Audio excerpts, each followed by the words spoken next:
I would not swear to it, but it seems likely that the first time I heard Sigmund Freud's name, when I was around 11, was in a monologue in Annie Hall, when Alvy Singer cites Freud's wit and its relation to the unconscious as the source of a joke often attributed to Groucho Marx, a name that was only a bit more familiar. The reference is a meta-joke and a declaration of influences. Marx and Freud? What would the 20th century have been without them? Or without the synthesis articulated by Alvy Singer's creator, Woody Allen. The name check sets up a later scene in which Alvy and Annie played, of course, by Mr. Allen and Diane Keaton are shown, via split screen, in contrasting therapy sessions. Like good Freudians, they call it analysis, and Alvy's is of a notably orthodox variety. While Annie sits in a brightly lit space in an Eames-ish chair, an abstract painting on the wall, Alvy lies on a couch in a somber room with heavy drapes and dark wood paneling. His doctor is stern and silver-haired. They are talking about sex, and about the fact that Alvy is paying for his girlfriend's treatment. It is not an exaggeration to say that Mr. Allen helped inject certain Freudian notions into the pop-cultural vernacular, and gave a particular cachet to the notoriously tricky concept of neurosis. Or to put it another way, the anxious, self-conscious, perpetually dissatisfied persona Mr. Allen projected in his films of the 70s presented neurosis not as a mental disorder but as a style.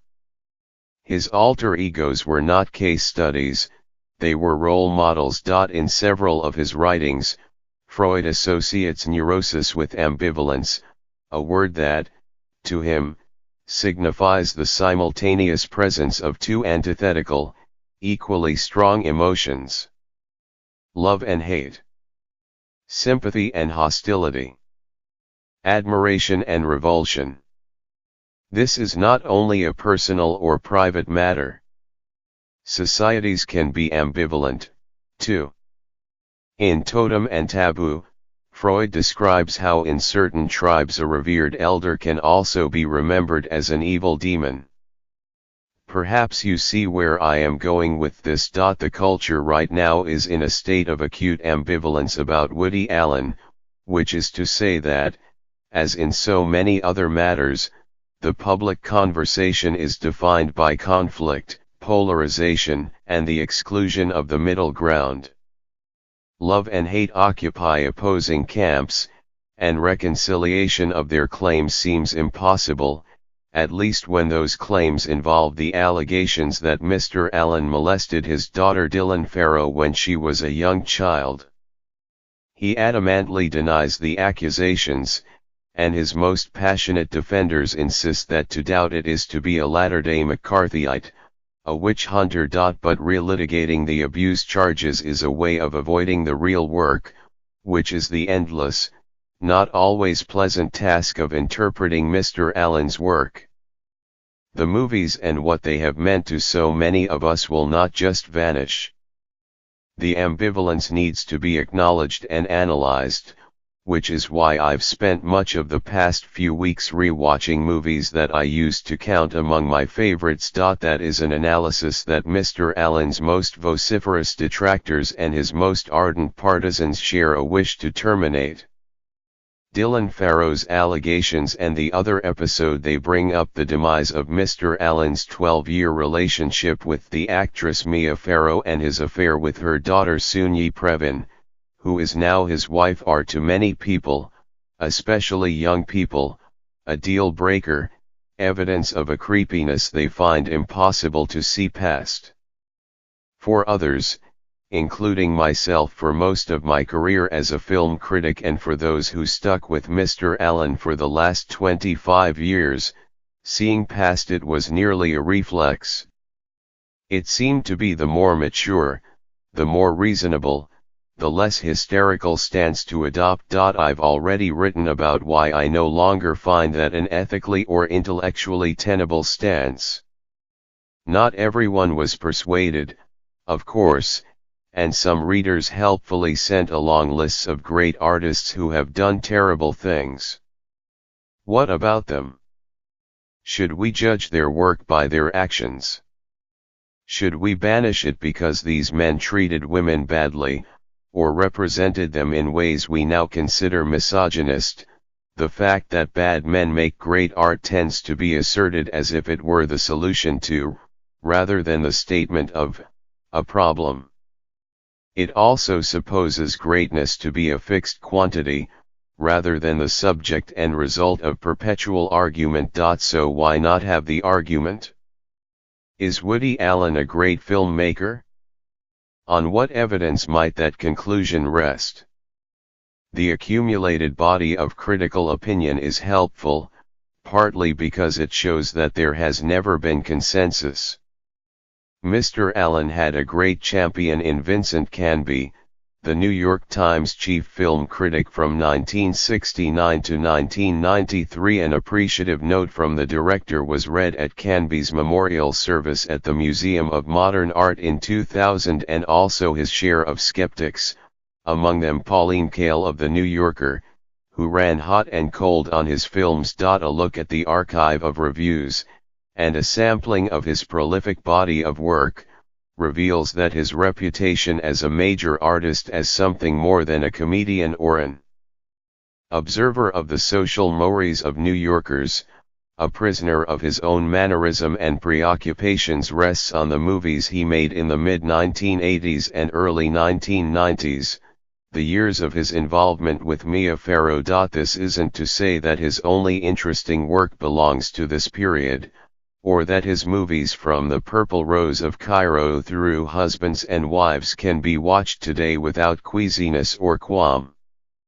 On the contrary, Ms. Farrow's presence in most of them and the glimpses of her household, including some of her children, make it impossible not to think about Mr. Allen's personal life, and challenges the notion that it can be easily separated from his work. Hannah and Her Sisters, Crimes and Misdemeanors, and Husbands and Wives in particular draw on the nearness of that life to create a sense of intimacy and warmth even amid the harsh, cynical elements of some of their plots.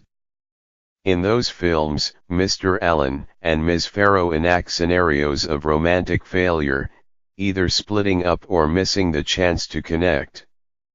They are often playing the smartest characters on screen, but also the saddest and least sympathetic, occupying a reality that is drabber and less dramatic than that of the more reckless souls with whom their fates are entwined. Think of Michael Caine in Hannah, 1986, a sympathetic sinner animated by lust, envy, and pride, and one of a gallery of semi-suitable suitors, along with Max von Sydow's imperious artist and Mr. Allen's spiritually anguished television writer, who surround the title.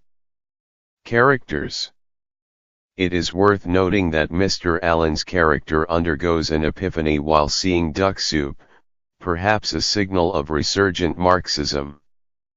And those women, played by Barbara Hershey and Diane Wiest as well as Ms. Farrow, are examples of the kind of complex, serious women who would eventually disappear from Mr. Allen's films, replaced by romantic foils and melodramatic fantasies. Another Woman, 1988, starring Gena Rowlands as a professor and Ms. Farrow as a patient seeing an analyst in the adjacent apartment, is perhaps Mr. Allen's most sustained and successful effort at imagining women who function independently from a man like him, though Ian Holm shows up playing a version of that. You can say that Mr. Allen borrowed a lot from Ingmar Bergman in this period. The Bergman influence is overt and unavoidable, but also that his empathy and curiosity were engaged as never before. During those years, his imagination ranged freely across the popular culture of the past, with charm and verve and, more often than not, with the benefit of Ms. Farrow's comic poise and emotional grace. In the timeline of his career, those Bergmanesque explorations of emotional upheaval and metaphysical despair are bundled up against sweetly nostalgic, if also metaphysically gloomy, comedies, The Purple Rose of Cairo, 1985, Broadway Danny Rose, 1984, and Radio Days, 1987. The first two can be called his Valentines to Ms. Farrow, but they are also, indelibly, Mia Farrow movies, demanding, like the classic Hollywood pictures they evoke, to be identified with their star at least as much as their auteur. Which doesn't necessarily make them easy to watch. That Mr. Allen's creative partnership with Ms. Farrow was so fruitful and that their personal relationship ended with such public bitterness is a fact that offers little comfort to either Mr. Allen's apologists or to those who would condemn him. But it is a fact that can induce a kind of wishful thinking, a magical desire to erase the ugliness that came afterward, to pretend that none of it ever happened, to build a barrier between the filmmaker and his themes. What do you make of the homicidal misogyny of Crimes and Misdemeanors, 1989, in which Martin Landau murders his inconvenient mistress, played by Angelica Houston? Jonathan Rhys-Meyers does the same to Scarlett Johansson more than 15 years later in Match Point. Does the philosophical despair that surrounds it offer an explanation or an excuse for amorality? Whose? What about the almost romance between Mr. Allen's character in Husbands and Wives and a 21-year-old college student, the failure of which causes the man to regret ruining his marriage to a woman played by Ms. Farrow? Is the regret a preemptive attempt at apology? An act of denial? Completely irrelevant, there are still those would insist on the last answer, which has been a critical shibboleth for a very long time. And so it may remain. The argument about Woody Allen is far from finished. Critical neurosis may not be curable. But it is useful to remind ourselves, via Freud, of what clinging to it can cost. Neurosis, he wrote, involves the flight from an unsatisfying reality into a more pleasurable world of fantasy. The real world, he went on, is under the sway of human society and of the institutions collectively created by it. To turn away from reality is at the same time to withdraw from the community of man.